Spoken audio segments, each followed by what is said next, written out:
Good morning, good afternoon, good evening, VC. I hope you're all doing well. Welcome back to the channel. I've just realized I do this at the beginning of my videos, not on purpose. It's just kind of this weird thing I do without even realizing. Yeah, it is Saturday afternoon here. I am flying off to Melbourne tomorrow for a week of work and some record digging. Unfortunately, Fred is off to Europe, so I won't be catching up with him. I will be seeing Campo tomorrow and the family and hanging out with him for a few hours in the afternoon, which I'm looking forward to. But yeah, it's mainly for work, but I will get some digging time in, which is exciting.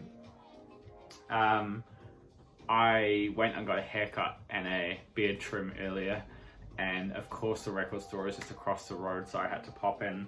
And kind of strangely, I just picked up these two records here, and this is what's playing in the background. Domestic Documents Volume 1 and Volume 2. Sounds from the Australian Underground 2016 to 2017. So I didn't know anything about these until I watched Fred's electronic, I think it was he called it his Australian Dance and Electronic video. I've forgotten the title from a few months back. And there was a couple of names that I recognized, but he talked about this. I think he showed these and he talked about this label specifically. He talked about the label, the Butter Sessions and stuff like that, and how they're based around Melbourne. And I thought, well, that's very serendipitous. I'm flying there tomorrow, and you never see these in New Zealand. I don't really know how they got here. These came out in 2016 and they were both sealed in the secondhand bins, so I grabbed them. But yeah, it's really cool. Deep house, ambient, experimental, jazzy touches. Yeah, really lovely. You can probably just about hear it in the background. I'll probably get stung by copyright, so apologies in advance if there's ads on the video, but see if you can hear that.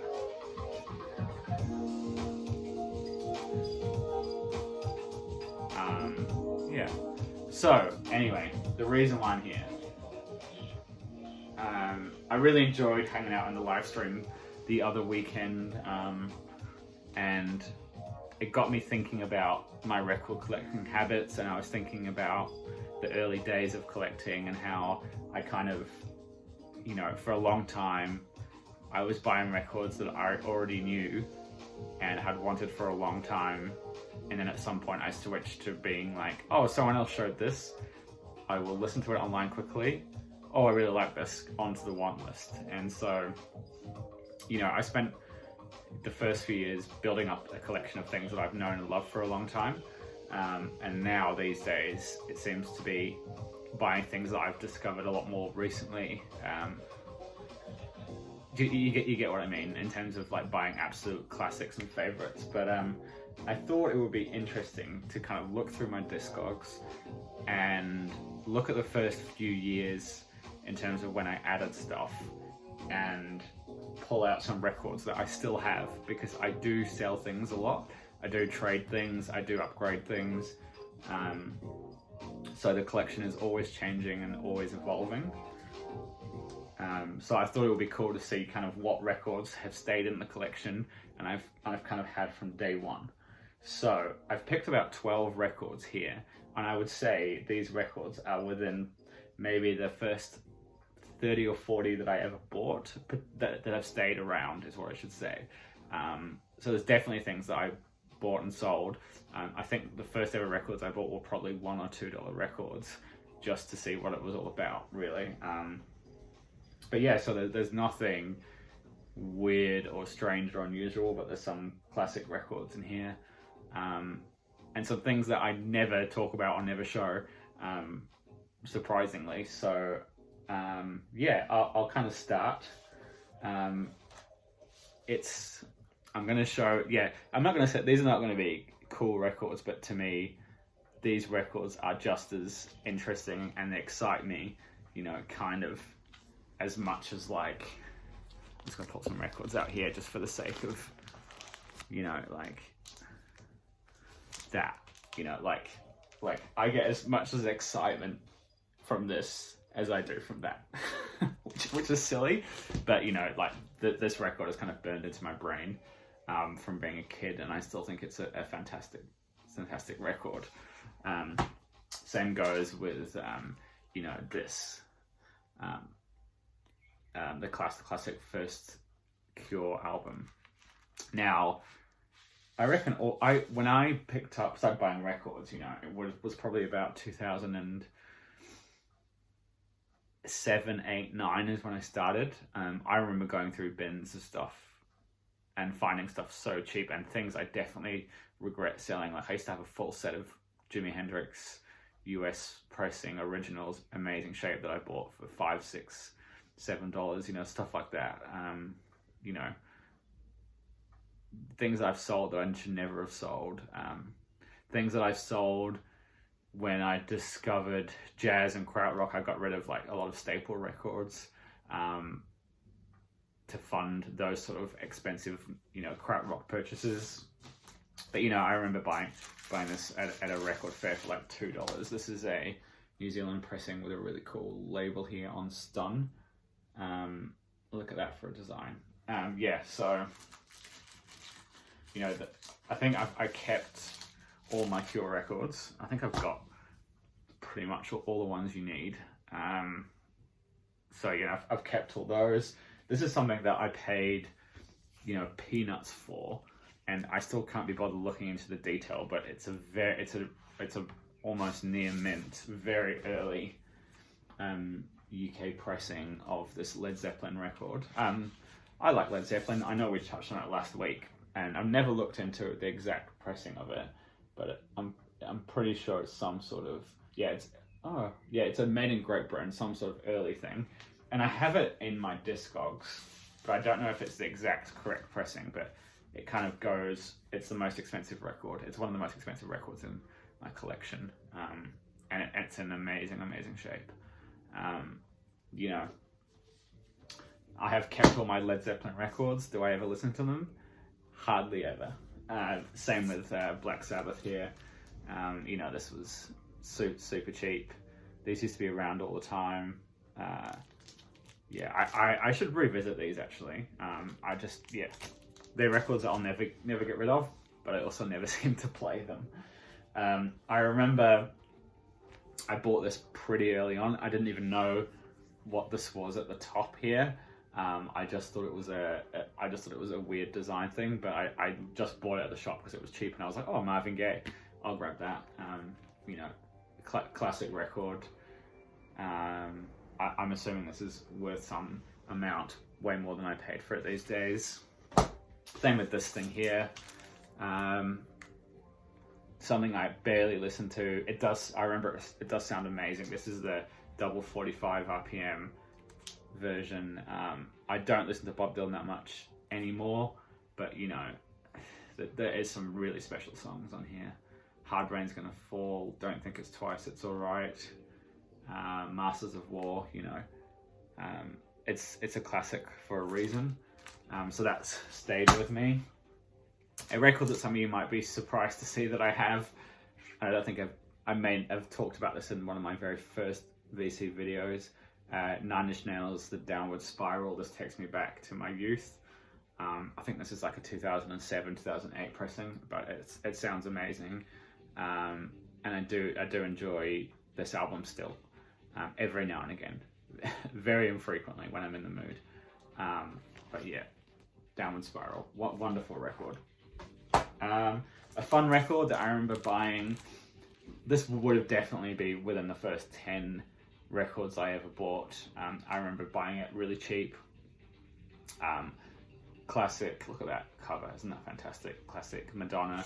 I can't believe it's 2023 and I'm showing Madonna records, but yeah, this has always been in the collection, will always stay here. Absolutely killer production. And yeah, I've got a soft spot for Holiday as a track. I've just always liked it. Yeah, there we go. This is something that I bought without really knowing what it was at the time when I first moved to Australia. In fact, it might have been the first record I ever bought in Melbourne. It's the Australian only single of The Clash London Calling, but the B-side is a 12-inch version of Armageddon Time, which is super cool, which I don't know where you can get. I don't think you can get this anywhere else. I could be incorrect. But at the time when I bought this, I was into the punk side of stuff, and I didn't really know much about the reggae stuff. And I remember flipping it over and playing this and going, what the heck is this? How is this The Clash? And it kind of really opened my ears up and really made me realize the importance of this band in popular music. But yeah, cool artwork. Hey, I have not played this in a very long time, or shown it maybe since my first or second ever video kind of thing. London Calling backed with Armageddon Time. Let's check the label here, because I can't even remember what this is on. Oh, it's just on the classic Epic label. Got a few more here. Do I need to even say any more? This, I once was going to sell this, and I put it in the crate and never sold, and at the end I realized I should keep it because it's a fun record that you can kind of pull out and play at any point. Everyone seems to like it. Yeah, fantastic. This is kind of a funny one because it's another one you probably might be surprised that I have.